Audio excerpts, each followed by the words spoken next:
ನಮಸ್ಕಾರ. ಮನೆ ನೋಡಿದಾಗ ಕಣ್ಮನ ಸೆಳೆಯೋದು ಹೂವಿನ ಗಿಡಗಳು. ದಾವಣಗೆರೆಯ SS layout 5th cross B ಬ್ಲಾಕಲ್ಲಿ ಒಂದು ಸುಂದರವಾದ ಮನೆ ಇದೆ. ಮನೆಯ ಒಳಗೆ ಹೊರಗೆ ಕಣ್ಣು ಹಾಯಿಸಿದಲ್ಲೆಲ್ಲ ಕಾಣುವುದು ಹೂವಿನ ಗಿಡಗಳು. ತಂದೆ ತಾಯಿಯ ಹೆಸರನ್ನು ಸೇರಿಸಿ ಮನೆಗೆ ಶಾಂತಿರತ್ನ ಅಂತ ಇಟ್ಟಿದ್ದಾರೆ. ಹಾಗೆ ಇಷ್ಟೊಂದು ಗಿಡಗಳಿಗೆ ಹೇಗೆ ನೀರು ಪೂರೈಸ್ತಾರೆ, ಗೊಬ್ಬರ ಹೇಗೆ ತಯಾರಿಸ್ತಾರೆ ಎಲ್ಲವನ್ನು ಕೇಳ್ತಾ ಈ ಮನೆಯನ್ನು ನೋಡ್ತಾ ಹೋಗೋಣ ಬನ್ನಿ. ಇವರೇ ಡಾಕ್ಟರ್ ಶಿಶುಪಾಲ್ ಅವರು. ನಮಸ್ಕಾರ ಸರ್. ನಮಸ್ಕಾರ, ಬನ್ನಿ. ಸರ್, ಇದೇನು ತೋರಣ ಮೊದಲೇ ವೆಲ್ಕಮಿಗೆ ಹಾಕ್ಬಿಟ್ಟಿದ್ದೀರಿ? ಇದು ತೋರಣ ಅಂದ್ರೆ ಇದರ ಹೆಸರು ಕನ್ಬರ್ಜಿಯಾ ಅಂತ ಕರಿತೀವಿ. ಇದೊಂದು ಬಳ್ಳಿ ನಾವು ಆ ಕಡೆ ನೆಲದಲ್ಲಿ ಹಾಕಿದೀವಿ. ಬಳ್ಳಿ ಹಬ್ಕೊಂಡು ಮೇಲೆ ಬಂದಿರೋದನ್ನ ಎಲ್ಲೆಲ್ಲಿ ಬೇಕು ಅಲ್ಲೆಲ್ಲಿ ಬಿಟ್ಟಿದೀವಿ.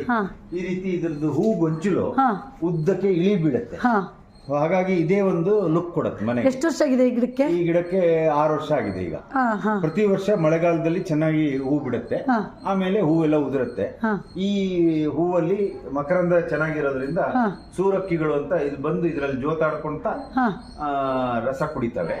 ಆಮೇಲೆ ನೋಡಕ್ಕೂ ಚೆನ್ನಾಗಿ ಕಾಣುತ್ತೆ. ಇಲ್ಲೆಲ್ಲ ತುಂಬಾ ರೆಸಾರ್ಟ್ ಗಳೆಲ್ಲ ಹಾಕಿದ್ದಾರೆ. ಇದು ನಮ್ಮ ಮನೇಲಿ ಮೊದ್ಲಿಂದಾನೇ ಇತ್ತು. ಇಲ್ಲೆಲ್ಲ ನೋಡ್ಬೋದು ಅದರದೇ ಹೂವಿನ ಗೊಂಚಲುಗಳು ಜೊತೆ ಜೊತೆಯಾಗಿ ಬಿಟ್ಟಿದೆ. ಸರ್, ಇದೇನಂತರ ಬಾಳೆಕಾಯಿ, ಸಣ್ಣ ಬಾಳೆಕಾಯಿ ಬಚ್ಚಿದ ಕಡತ್ತಲ್ಲ, ಸಕ್ಯುಲೆಂಟ್ ಪ್ಲಾಂಟ್ ಇದು. ಇದು ಡಾಂಕಿ ಸ್ಟೈಲ್ ಅಂತಾನು ಕರೀತಾರೆ. ಈ ತರದ್ದು ಬೇರೆ ಬೇರೆ ವೆರೈಟೀಸ್ ಇದೆ. ಇದಕ್ಕೆ ನೀರ್ ಕಡಿಮೆ ಸಾಕು. ಹ್ಯಾಂಗಿಂಗ್ ಅಲ್ಲಿ ಇಟ್ಟಾಗ ಈ ತರ ಜೋತ್ ಬೀಳುತ್ತೆ. ನಮ್ಮ ಮನೆಯಲ್ಲಿ ಒಂದು 32 ತರದ ಹ್ಯಾಂಗಿಂಗ್ಸ್ ಇದೆ. ಇಲ್ಲಿ ನೋಡಬಹುದು, ಇದು ಬೇರೆ, ಅದು ಬೇರೆ, ಅದು ಬೇರೆ, ಅದು ಬೇರೆ. ಈ ರೀತಿ ಮೊದಲೇ ನಾವು ಮನೆ ಕಟ್ಟುವಾಗನೇ ಪ್ಲಾನ್ ಮಾಡಿದೀವಿ. ಬೇರೆ ಬೇರೆ ತರದ ಸಸ್ಯಗಳನ್ನ ಬೆಳೆಸಿದೀವಿ. ಸರ್, ಇದು ಎಲ್ಲಿ ನೀವು ಕಲೆಕ್ಟ್ ಮಾಡೋದು? ಹೇಗೆ ನಾವು ಎಲ್ಲೆಲ್ಲಿ ಹೋಗ್ತೀವೋ ಅಲ್ಲಿಂದ ಎಲ್ಲ ನರ್ಸರಿಗಳಲ್ಲಿ ನಮಗೆ ಕಣ್ಣಿಗೆ ಚೆನ್ನಾಗಿ ಕಾಣಿಸಿರೋದನ್ನೆಲ್ಲ ತಗೊಂಡ್ ಬಂದಿದೀವಿ. ಮೆಟ್ಲುಗಳ ಮೇಲೆ, ಮನೆ ಎಂಟ್ರೆನ್ಸ್ ಅಲ್ಲಿ ಎಲ್ಲಾ ಕಡೆ ಇಟ್ಟಿದೀವಿ. ಸೊ ನಮಗೆ ಯಾವ್ದು ಚೆನ್ನಾಗಿ ಕಾಣಿಸುತ್ತೆ ಆ ಗಿಡಗಳನ್ನ ತಗೊಂಡ್ ಬಂದಿದೀವಿ. ಉದಾಹರಣೆಗೆ ಇದೊಂದು, ಇದರ ಹೆಸರು ಬ್ಲೀಡಿಂಗ್ ಹಾರ್ಟ್ ಅಂತ. ಈಗ ಹೂವು ಹೃದಯದ ಶೇಪ್ ಅಲ್ಲಿ ಇದೆ, ಆಕಾರದಲ್ಲಿದೆ. ಮಧ್ಯದಲ್ಲಿ ಕೆಂಪು ಹೂ ಬಂದಿದೆ, ಅದಕ್ಕೆ ಅದನ್ನ ಬ್ಲೀಡಿಂಗ್ ಹಾರ್ಟ್ ಅಂತ ಕರೀತಾರೆ. ಕ್ಲೀರೋಡೆಂಡ್ರಾನ್ ಅಂತ. ಇದು ಸಂಜೆ ಮಲ್ಲಿಗೆ, ಅದು ರೆಡ್ ಜಿಂಜರ್, ಶುಂಠಿ ಜಾತಿದಾದ್ರೂ ಕೆಂಪು ಹೂ ಬಿಡುತ್ತೆ. ಆಮೇಲೆ ಒಂದು 48 ತರದ ದಾಸವಾಳಗಳಿದೆ. ಬೇರೆ ಬೇರೆ ನಿಂಬೆ ಹಣ್ಣು, ಆಮೇಲೆ ಇದು ಹಿಂದ್ಗಡೆ ಎಲ್ಲ ಸ್ಟಾರ್ ಫ್ರೂಟ್, ರೋಸ್ ಆಪಲ್, ಬಾಳೆ ಗಿಡ, ಈ ತರದನ್ನೆಲ್ಲ ಹಾಕಿದ್ವಿ. ಆಮೇಲೆ ಇಲ್ಲಿ ಕಳೆ ಬಂದಿರೋದನ್ನೆಲ್ಲ ಕಿತ್ತು ಗೊಬ್ಬರ ಮಾಡ್ಕೊಳ್ತೀವಿ. ಮನೆ ಕಸ ಎಲ್ಲ, ಮನೆ ಕಸ ಎಲ್ಲ, ಹಸಿ ಕಸ ಅಂತ ಏನ್ ಅಂತೀವಿ, ಅದನ್ನೆಲ್ಲ ಇಲ್ಲೇ ನಮ್ ಗಿಡಗಳಿಗೆ ಗೊಬ್ಬರ ಮಾಡ್ಕೊಳ್ತೀವಿ. ನಮ್ಮ ಮನೆಯಿಂದ ಕಸ ಹೊರಗಡೆ ಹೋಗೋದೇ ಇಲ್ಲ. ನಮ್ ಗಾರ್ಡನ್ ಅಲ್ಲೇನೆ ಅದು ಗೊಬ್ಬರ ಆಗುತ್ತೆ. ಸೈಡ್ ಅಲ್ಲಿ 4 ಅಡಿ ಜಾಗ ಬಿಟ್ಟಿರೋದ್ರಲ್ಲಿ ಹಣ್ಣಿನ ಗಿಡಗಳು ಅಂತದನ್ನ, ಬಾಳೆ ಗಿಡ ಅಂತದನ್ನೆಲ್ಲ ಹಾಕೊಂಡಿದೀವಿ. ಅದು ಸುರುಳಿ ಹೂ. ಆಮೇಲೆ ವೀಳ್ಯದೆಲೆ, ಕಾಳ್ಮೆಣಸು, ಬಾಳೆ 2 ತರದ ಪಚ್ಚಬಾಳೆನೂ ಇದೆ, ಪುಟ್ಟಬಾಳೆನೂ ಇದೆ, ರೋಸ್ ಆಪಲ್, ಕೊಕೊಮೆದು ಹಾಕಿಟ್ಟಿದ್ರಲ್ಲ, ಏನಕ್ಕೆ? ಗಿಡದಲ್ಲಿ ಹಲಸಿನ ಸಸಿಗಳನ್ನು ಮಾಡಿದೆ. ನಮ್ಮ ಸ್ನೇಹಿತ ವಿನಾಯಕ ಅಂತ ತೀರ್ಥಹಳ್ಳಿ ಅವರು ಹಲಸಿನ ಹಣ್ಣು ಕೊಟ್ಟಿದ್ರು ನಮಗೆ. ಅವರ ಮನೆಯಲ್ಲಿರುವಂತಹ 300 ವರ್ಷ ಹಳೆ ಮರ, ಒಳ್ಳೆ ಬಲ್ತಿರೋ ಹಣ್ಣು 2 ಕೊಟ್ಟಿದ್ರು. ಅದರಲ್ಲಿಂದ ಹಣ್ಣು ತಗೊಂಡ್ಮೇಲೆ ಅದನ್ನ ಸಸಿಗಳನ್ನಾಗಿ ಕವರ್ ಅಲ್ಲಿ ಹಾಕಿ ಮಾಡಿದ್ವಿ. ಇದನ್ನೆಲ್ಲ ನಮ್ಮ ವಿಶ್ವವಿದ್ಯಾನಿಲಯದ ಕ್ಯಾಂಪಸ್ ಅಲ್ಲಿ ಹಾಕೋ ಯೋಚನೆ ಮಾಡ್ಕೊಂಡಿದ್ವಿ. ಸರ್, ನಂಗೊಂದು ಡೌಟ್ ಏನಂದ್ರೆ, ಮನೆ ಹೂವಿನ ಗಿಡ ಅಂತ ತಕ್ಷಣ ಹೆಣ್ಮಕ್ಳು, ಆದ್ರೆ ನೀವು ಇಷ್ಟೆಲ್ಲ ಮಾಡ್ತೀರಿ, ನಿಮ್ಗೆ ಏನದು ಮೊದ್ಲಿಂದ ಆಸಕ್ತಿನಾ? ಮೊದ್ಲಿಂದನೂ ಪ್ರಕೃತಿ ಬಗ್ಗೆ ನನಗೆ ಆಸಕ್ತಿನೇ. ನನ್ನ ಹೆಂಡತಿಗೂ ಅವರು ಕಾಡಿನ ಮಧ್ಯೆನೆ, ಅವರು ನಾರಾವಿ ಅವರು ಪಶ್ಚಿಮ ಘಟ್ಟ ಶ್ರೇಣಿಯಲ್ಲೇ ಹುಟ್ಟಿ ಬೆಳೆದಿರೋದ್ರಿಂದ ಹಸಿರು ವಾತಾವರಣ ಇಷ್ಟ. ಹಾಗಾಗಿ ಇಬ್ರು ಸೇರಿ ಈ ಹವ್ಯಾಸನ ಬೆಳೆಸ್ಕೊಂಡಿದೀವಿ. ಈಗ ನಮ್ಮ ಮನೆಯಲ್ಲಿ ಒಂದು 800ಗಿಂತ ಹೆಚ್ಚು ಗಿಡಗಳಿದೆ. ಅದರಲ್ಲಿ 48 ತರದ ದಾಸವಾಳನೇ ಇದೆ. ಒಟ್ಟು ಒಂದು 102 ತರದ ಹೂವಿನ ಸಸಿಗಳಿದೆ. ಈಗ ಬ್ಲೀಡಿಂಗ್ ಹಾರ್ಟ್ ತೋರಿಸಿದೆ, ಕನ್ಬರ್ಜಿಯಾ ತೋರಿಸಿದೆ, ಈ ತರದ್ದು. ಆಮೇಲೆ ಕೆಲವು ತರಕಾರಿ, ಬದನೆಕಾಯಿ, ಸಣ್ಣ ಪುಟ್ಟ ತೊಂಡೆಕಾಯಿ, ಆ ತರದ್ದಿದೆ. ಜೊತೆಗೆ ಯಾವ್ದ್ಯಾವ್ದು ಚೆನ್ನಾಗಿ ಕಾಣಿಸುತ್ತೆ ಅಂತದನ್ನೆಲ್ಲ ಮಾಡಿದೀವಿ. ಸುಮಾರು 50 ಇಂಡೋರ್ ಪ್ಲಾಂಟ್ಸ್ ಇದೆ. ಇಂಡೋರ್ ಪ್ಲಾಂಟ್ಸ್ ಅನ್ನ ನೋಡೋಣ. ಇಲ್ಲಿನ ವ್ಯವಸ್ಥೆ ಏನು ಅಂದ್ರೆ, ನಾನು ಮಳೆ ನೀರು ಕೊಯ್ಲು ಮಾಡ್ಕೊಂಡಿದ್ದೀನಿ. ಮಳೆ ನೀರು ಕೊಯ್ಲಲ್ಲಿ ಇಲ್ಲಿ ಇವಾಗ ನನ್ನ ಕಾಲ್ ಕೆಳಗೆ 10,000 ಲೀಟರ್ನ ಸಂಪ್ ಇದೆ.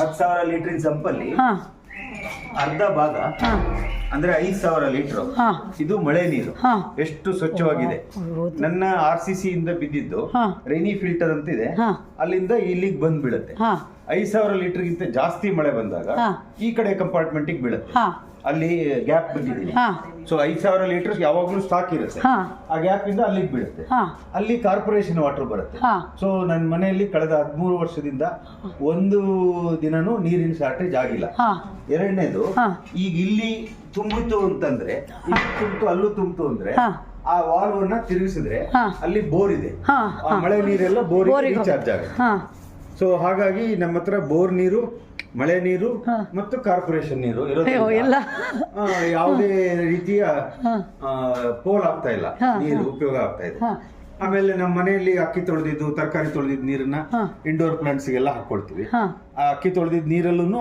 ಅದಕ್ಕೆ ಬೇಕಾಗಿರೋ ಪೋಷಕಾಂಶಗಳಿರುತ್ತೆ. ಹಾ ಈ ಮಣ್ಣು ಗೊಬ್ಬರ ಎಲ್ಲ ಮಣ್ಣು ನಾವು ಮೊದಲೇ ಹಾಕಿಸ್ಕೊಂಡಿದ್ವಿ. ಹಾ ಅವಶ್ಯಕತೆ ಬಿದ್ದಾಗ ಒಂದು ಟ್ರ್ಯಾಕ್ಟರ್ನ ಸೈಡಿಗೆ ಹಾಕಿಸ್ಕೊಂಡಿದ್ವಿ. ಹ್ಮ್ ಆಮೇಲೆ ಒಂದು ಬುಟ್ಟಿ ಮಣ್ಣು, ಹಾ ಒಂದು ಬುಟ್ಟಿ ಮರಳು, ಹಾ ಒಂದು ಬುಟ್ಟಿ ಎರೆಗೊಬ್ಬರ. ಹಾ. ಇಲ್ಲಿ ತರಳಬಾಳು ಕೃಷಿ ಕೇಂದ್ರ ಅಂತಿದೆ, ಹಾ ಅಲ್ಲಿ ಎರೆಗೊಬ್ಬರ ಸಿಗುತ್ತೆ. ಹಾ ಗೋಶಾಲೆ ಇದೆ, ಹಾ ಅಲ್ಲಿ ಸಗಣಿ ಗೊಬ್ಬರ ಸಿಗುತ್ತೆ. ಹಾ ಯಾವ್ದಾದ್ರು ಒಂದನ್ನ ಮಿಕ್ಸ್ ಮಾಡಿಬಿಟ್ಟು ಹಾ ಮಣ್ಣಿನ ಪಾಟಿಂಗ್ ಮಿಕ್ಸ್ ಅಂತ ಏನ್ ಕರಿತೀವಿ ಅದನ್ನ ತಯಾರು ಮಾಡ್ಕೊಳ್ತೀವಿ. ಹಾ ಗಿಡಗಳನ್ನು ತಂದಿದ್ದನ್ನ ಅದರಲ್ಲಿ ಹಾಕಿ, ಹಾ ಆಮೇಲೆ ಕೀಟಗಳೇನಾದ್ರೂ ಬಂದ್ರೆ, ಹಾ. ಸಣ್ಣ ಪುಟ್ಟದಾದ್ರೆ ಆ ಕೀಟ ಬಂದಿರೋ ಪೋಷನ್ ಅನ್ನ ತೆಗೆದು ಬಿಸಾಡ್ತೀವಿ. ಹಾ ಇಲ್ಲದೆ ಇದ್ರೆ ಹಾ. ನೀಮ ಇಲ್ಲ, ಹಾ ಬೇವಿನೆಣ್ಣೆ, ಹಾ ಅದನ್ನ ನೀರಲ್ಲಿ ಹಾ. ಹಾಕ್ಬಿಟ್ಟು ಸ್ಪ್ರೇ ಮಾಡ್ತೀವಿ. ಸರ್, ಈಗ ನೀವು ಮಾಡಿರೋ ಈ ಹೂತೋಟದಿಂದ ಎಷ್ಟು ಹಕ್ಕಿಗಳಿಗೆ ಆಹಾರ ಆಗುತ್ತೆ ಅಂತಲ್ವಾ? ಇದುವರೆಗೂ ಅಂದ್ರೆ ಕೆಲವು ದಿನ ವಿಸಿಟರ್ಸ್ ಇರುತ್ತೆ, ಹಾ ಅಪರೂಪದ ವಿಸಿಟರ್ಸ್ ಇರುತ್ತೆ. ಹಾ ಇದುವರೆಗೂ ನಮ್ಮ ಕೈ ತೋಟದಲ್ಲಿ ಹಾ 21 ತರದ ಹಕ್ಕಿಗಳನ್ನ ಗುರುತಿಸಿದೀವಿ, ಹಾ, ಹಾ. ಗುರುತಿಸಿ ಫೋಟೋ ಮಾಡಿದೀನಿ. ಹಾ ಜೊತೆಗೆ ಹಾ ಬುಲ್ಬುಲ್ಗಳು 18 ಸಲ, ಹಾ ಸ್ಟೈಲರ್ ಬರ್ಡ್ 4 ಸಲ, ಹಾ ಆಮೇಲೆ ಆಶಿಪ್ರಿನಿಯಾ ಅಂತ ಹುಲಿಯಕ್ಕಿ ಅಂತ ಕರೀತಾರೆ ಸಣ್ಣದು, ಹಾ ಅದು 5 ಸಲ, ಹಾ ಸನ್ ಬರ್ಡ್ 3 ಸಲ. ಹಾ. ಈ ಹಕ್ಕಿಗಳಿಗೆಲ್ಲ ಪ್ರಸೂತಿ ಗ್ರಹ ಆಗಿದೆ ನಮ್ಮ ಕೈ ತೋಟ. ನಿಜವಾಗಿ ಗ್ರೇಟ್ ಸರ್. ಗುಬ್ಬಚ್ಚಿ ಸಂತತಿ ಕಡಿಮೆ ಆಗಿದೆ, ಹಾ. ಹಾಗಾಗಿ ಅಲ್ಲೊಂದ್ ಮೇಲೆ ಒಂದು ಪೈಪ್ ಇಟ್ಟಿದೀವಿ. ಹಾ. ಗುಬ್ಬಚ್ಚಿಗಳು ಮಾತ್ರ ಹೋಗಕ್ ಸಾಧ್ಯ. ಹಾ ಅವುಗಳು ನಾವು ಅದನ್ನ ಅದರೊಳಗೆ ಹೊಸ ಪೈಪ್ ಒಳಗೆ ಹ್ಮ್ ನಾರಿಟ್ಬಿಟ್ಟು ಅದು ಕೂರಕ್ಕೆ ಒಂದು ಕಡ್ಡಿ ಮಾಡಿದೆ. ಹಾ ನನ್ನ ಸ್ನೇಹಿತ ಒಬ್ರು ರಾಯಚೂರಿಂದ ಸಲಾಲುದ್ದೀನ್ ಅಂತ ಕಳಿಸ್ಬಿಟ್ಟಿದ್ರು. ಹಾ ಅದ್ರಲ್ಲಿ ನಾರಿಟ್ಟು ಗೂಡಿಟ್ ಕೂಡ್ಲೆ ಹಾ ಒಂದ್ 2 ದಿನಕ್ಕೆ ಗುಬ್ಬಿಗಳು ಬಂದು ಹಾ ನಾವು ಹಾಕಿದ ನಾರನ್ನೆಲ್ಲ ತೆಗೆದು ಹೊರಗಾಕಿ ಹಾ. ಅವುಗಳಿಗೆ ಬೇಕಾಗಿದ್ದ ಹುಲ್ಲು ಇದನ್ನ ತಂದು ಹಾ. ಅದರಲ್ಲಿ 8 ಸಂಸಾರ ಆಯ್ತು. ಹಾ ಹಾ ನೀವು ಮಾಡಿದ್ದೇನಾದ್ರು ಉಪಯೋಗಿಸ್ಲಿಲ್ಲ? ಇಲ್ಲ ಹಾ ಅಲ್ಲ, ಇದೆಲ್ಲ ಸ್ಟ್ಯಾಂಡ್ ಮಾಡ್ಕೊಂಡಿದ್ದೀರಲ್ಲ? ಇದೆಲ್ಲ ಸ್ಟ್ಯಾಂಡ್ ಮಾಡ್ಕೊಂಡಿದೀವಿ, ಯಾಕಂದ್ರೆ ಕಸ ಹೊಡಿಯಕ್ ಸುಲಭ ಆಗುತ್ತೆ. ಇದು ಕೆಲವು ಸಸ್ಯಗಳನ್ನ ತಂದಿರ್ತೀವಲ್ಲ, ಹಾ. ಆ ಪಾಟ್ಗಳಿರುತ್ತೆ, ಅದನ್ನ ಸಸಿ ಮಲ್ಟಿಪ್ಲೈ ಮಾಡಕ್ ಯೂಸ್ ಮಾಡ್ತೀವಿ. ಹಾ ಹಾ ಇಲ್ಲೂ ಸಹ ಗಿಡಗಳು. ಹಾ, ಎಲ್ಲ ಕಡೆ ಎಲ್ಲೆಲ್ಲಿ ಸಾಧ್ಯನೋ, ಇವಾಗ ಕಿಟಕಿಯಿಂದ ಹಾ ನೆರಳು ಬರುತ್ತೆ, ಒಂದ್ ಸ್ವಲ್ಪ ಬೆಳಕು ಬರುತ್ತೆ. ಹಾ ಹಾಗಾಗಿ ಇಲ್ಲಿ ಇಂಡೋರ್ ಪ್ಲಾಂಟ್ಸ್ ನ ಇಟ್ಟಿದ್ದೀವಿ. ಹಾ ಉದಾಹರಣೆಗೆ ಮನಿ ಪ್ಲಾಂಟ್, ಪೋತಾಸ್ ಅಂತ ಕರಿತೀವಿ. ಹಾ. ಇದು ಡೈಫನ್ ಬೆಕ್ಕಿಯಾ ಅಂತ. ಹಾ ಇದೆಲ್ಲ ನೆರಳು ಅಥವಾ ಹಾ. ಸ್ವಲ್ಪ ಬೆಳಕಿದ್ರು ಸಾಕಾಗುತ್ತೆ. ಆಮೇಲೆ ನೀರು ಹೆಚ್ಚು ಬೇಡಲ್ಲ ಸರ್ ಇಂಡೋರ್ಗೆ? ಈ ಮನಿ ಪ್ಲಾಂಟ್ ಅನ್ನೆಲ್ಲ ಬಾಟ್ಲ್ ಅಲ್ಲಿ ಬೆಳೆಸಿದೀವಿ. ಹಾ ಸೊ ಬಾಟ್ಲ್ ಅಲ್ಲಿ ನೀರು ಹಾಕಿದೀವಿ, ಹಾ. ಅದು ಬರೀ ನೀರಲ್ಲೇ ಬೆಳೀತಾ ಇದೆ. ಹಾ ಹಾ ಇದೇನ್ ಸರ್, ಇದೊಂದು ದೊಡ್ಡ ಕೊಕ್ಕೆ ಇಟ್ಕೊಂಡ್ಬಿಟ್ಟಿದ್ದೀರಲ್ಲ? ಇದನ್ನ ಹಾವು ಹಿಡಿಯಕ್ಕೆ ಬಳಸುವಂತ ಕೊಕ್ಕೆ ಇದು. ಹಾ, ಅದು ಬೇರೆ ಉಂಟು ನಿಮ್ಗೆ? ಹಾವು ಸಂರಕ್ಷಕ್ಕೆ ಉರುಗ ಸಂರಕ್ಷಕ ಅಂತ, ಹಾ ಪರಿಸರ ಪ್ರೇಮಿಯಾಗಿ ಹಾ ಹಾವುಗಳನ್ನ ಬದುಕ್ಸಕ್ಕೋಸ್ಕರ ಹಾ ಹಾವುಗಳು ಯಾರಾದ್ರೂ ಮನೆಯಲ್ಲಿ ಆತರ ಬಂದಾಗ ಹಾ ಹಿಡಿದು ಹಾ ಅದನ್ನ ನಾನು ಬ್ಯಾಗಲ್ಲಿ ಹಾಕೊಂಡು ದೂರ ಕಾಡಿಗೆ ಹಾ. ತಗೊಂಡೋಗಿ ಬಿಡುವಂತ ಕೆಲಸ. ಎಷ್ಟು ಹಾವು ಹಿಡಿದಿದ್ದೀರಿ? ಇದುವರೆಗೂ 797 ಹಾವುಗಳನ್ನು ಹಿಡಿದಿದ್ದೀನಿ. ಹಾ ಅದರಲ್ಲಿ 570 ನಾಗರ ಹಾವುಗಳೇ. ಹಾ ನಾನಾಗೆ ಹುಡ್ಕೊಂಡು ಹೋಗಲ್ಲ, ಹಾ ಯಾರ್ದಾದ್ರು ಮನೆಗೆ ಬಂದಿದೆ, ಮಂಗಳಕ್ ಬಂದಿದೆ ಅಂತಂದ್ರೆ ಹಾ ನಾವು ನನಗೆ ಗೊತ್ತಿರೋರು ಕರೆದ್ರೆ, ಹಾ ಇಲ್ಲಾಂದ್ರೆ ತುಂಬಾ ಕೆಲಸ ಆಗತ್ತದೆ. ಹಾ ಹಾ ಹಾ ಹಾಗಾಗಿ ಈಗ ಕಳೆದ 30 ವರ್ಷದಿಂದ ಹಾ ಈ ರೀತಿ ಹಾವುಗಳನ್ನು ತಗೊಂಡೋಗಿ ದೂರ ತೊಂದರೆ ಇಲ್ಲದೆ ಕಡೆ ಬಿಡೋದು. ಹಾ 2 ಉದ್ದೇಶ ಇದೆ ಅದರಲ್ಲಿ. ಒಂದು, ಹಾವಿನ ಸಂತತಿ ರಕ್ಷಣೆ ಆಗತ್ತೆ, ಹಾ ಹಾವುಗಳಿಗೂ ತೊಂದರೆ ಆಗಲ್ಲ, ಹಾ, ಯಾರು ಕೊಲ್ಲಲ್ಲ. ಕೊಲ್ಲಲ್ಲ. ಹಾ. ಎರಡನೇದು, ಜನರಿಗೆ ಉಪಯೋಗ ಆಗತ್ತೆ. ಹ್ಮ್ ಸಮಾಜ ಸೇವೆ ಅಂತಂದ್ರೆ ನಾವು ಊಟ ಹಾಕಿಸಿದ್ರೆ ಸೇವೆ ಅಂತ ಆಗಲ್ಲ. ಹಾ ಜನಗಳಿಗೆ ಹಾವಿಂದ ಆಗಬಹುದಾದಂತಹ ಅನಾಹುತನ ತಪ್ಪಿಸೋಂಗಾಗತ್ತೆ. ಹಾ ಹಾಗಾಗಿ ಹಾವಿಗೂ ಜೀವನ ಸಿಕ್ತು, ಹಾ ಮನುಷ್ಯರಿಗೂ ತೊಂದರೆ ಆಗಲಿಲ್ಲ. ಹಾ. ಆ ರೀತಿಯ ಒಂದು ಪ್ರಯತ್ನ. ಉರಗ ತಜ್ಞ ಹಾ. ಶಿಶುಪಾಲ್ ಅಂತ ಹೇಳ್ಬೋದು. ಇದರಲ್ಲಿ ಹಾ. ಇದೆಲ್ಲ ನನ್ನ ಬುಕ್ಸ್, ಪರ್ಸನಲ್ ಬುಕ್ಸ್ ಕಲೆಕ್ಷನ್. ಪುಸ್ತಕ ಪ್ರೇಮಿ. ಮೈಕ್ರೋಬಯಾಲಜಿ ಇದು ಇದೆ, ಹಾ. ಪರಿಸರಕ್ಕೆ ಸಂಬಂಧಪಟ್ಟಿದೆ, ವಿಜ್ಞಾನಕ್ಕೆ ಸಂಬಂಧಪಟ್ಟಿದೆ, ಹಾಲ್ ಮೇಲೂ ಇದೆಯಾ?